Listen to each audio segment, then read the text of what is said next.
আসসালামু আলাইকুম। প্রায় 5 থেকে 6 দিন আগে বগুড়ায় একটা নিউজ হয়েছিল, সেটা হচ্ছে যে একটা ছেলে তার মাকে নাকি কুপিয়ে হত্যা করে ডিপ ফ্রিজে রেখে দিয়েছিল। তো এই ঘটনার পরে আমরা সবাই এটা নিন্দা জানিয়েছিলাম, এমনকি ওই ছেলেকে দোষারোপ করেছিলাম, এমনকি অকট্য ভাষায় আমরা গালি দিয়েছিলাম, এমনকি আমি নিজেও তার বিরুদ্ধে পোস্ট করেছিলাম।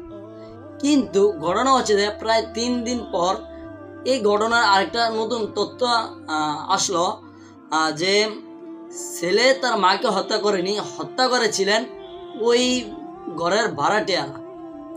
এটা হচ্ছে মেবি 3 দিন পরে নিউজে এসেছিল। বাট তার আগে আমরা পুরো একটা জেনারেশন একটা ছেলেকে আমরা অকট্য ভাষায় গালি দিয়েছিলাম, এমনকি তাকে অভিশাপ দিয়েছিলাম, কারণ যে তার মাকে হত্যা করেছিল। পৃথিবীতে সবচেয়ে জঘন্যতম কাজ থাকলে হতে পারে সেটা হচ্ছে মাকে হত্যা করা। তো যাই হোক, ঘটনা যখন নতুন মোড় নিল, হচ্ছে যে ছেলে নির্দোষ প্রমাণিত হলো, এমনকি হচ্ছে যে ভাড়াটিয়ারা দোষী এমনকি গ্রেপ্তার হলো, তখন আমরা ক্লিয়ারলি বুঝতে পারলাম। বাট এখানে একটা বিষয় নোট করার বিষয় হচ্ছে যে র্যাব ছেলেকে ধরেছিল, বা হচ্ছে ছেলে স্বীকারোক্তি দিয়েছিল নাকি তাদের কাছে যে হাত খরচের 500 টাকা এমনকি প্রেমে বাধা দেওয়ার কারণে তাকে হত্যা করেছিল। বাট এটা সততা আমরা হচ্ছে জানি না, আল্লাহু আলম। তবে কথা হচ্ছে যে আমরা যে তাকে দোষারোপ করেছিলাম তার উপর দিয়ে কি বয়ে গিয়েছিল আমরা কি আদৌ জানি? সে তার মাকে হারিয়েছে, হারানোর পর সেই মার খুনের অপরাধে তাকে গ্রেপ্তার করা হয়েছিল। মানে তার উপরে যে কি পরিমাণ প্রেশার এসেছিল আমরা কল্পনা করতে পারবো না। যাই হোক, সর্বোপরি কথা হচ্ছে যে নিউজ পোর্টালরা যেভাবে পোস্ট করেছিল তাকে মাদ্রাসা কেন্দ্র করে, ওই ছেলে মাদ্রাসার স্টুডেন্ট, এটাকে কেন্দ্র করে মিডিয়া যেভাবে খেপেছিল তা বলা বাহুল্য। আপনি কি মনে করেন বাংলাদেশ একটা ইসলামিক কান্ট্রি?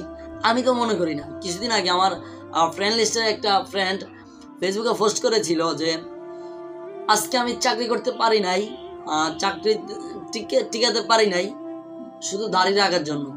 আমাকে বলা হয়েছিল স্যার থেকে যে তুমি দাড়ি যদি ফেলে দাও তাহলে তোমাকে চাকরি দেওয়া হবে। তো হচ্ছে যে একটা ইসলামিক কান্ট্রিতে যে যদি এখনও হচ্ছে যে স্বাধীনভাবে চাকরি বা হচ্ছে যে নিজেকে উপস্থাপন করা না যায়, তাহলে আপনি এটাকে মুসলিম দাবি করবেন কিভাবে, যেখানে ইসলামের মেইন রুলসগুলোকে তারা ভঙ্গ করতে বাধ্য করে। যাই হোক, সর্বোপরি হচ্ছে যে মিডিয়ারা হচ্ছে যে মাদ্রাসা এমনকি হচ্ছে হুজুর দেখলে ঝাঁপিয়ে পড়ে তাদের ভুল ধরতে, বিশেষ করে হচ্ছে নাস্তিক যারা আছে তারা এসব করে দেখে বেশি। তো আল্লাহ আমাদের সবাইকে সঠিকটা বোঝার ও মানার তৌফিক দান করুক। আল্লাহ আমাদের সঠিক তথ্য পেয়ে তারপরে বছর করার তৌফিক দান করুক। আল্লাহ আমাদের সবাইকে সহি বুঝদান করুক। ওয়া মা তৌফিকা ইল্লা বিল্লাহ।